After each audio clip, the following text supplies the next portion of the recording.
One of the best cough syrups that you can make, and it is so easy and everyone loves it, especially when the children aren't used to sugar, which my children weren't.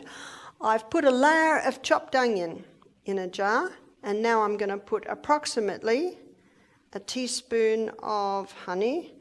This must be good honey, it's very thick. And you know the best honey is thick honey.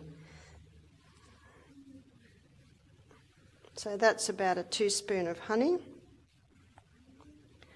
Now another layer of onion,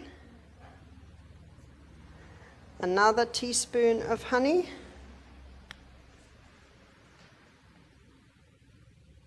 needs 2 hands.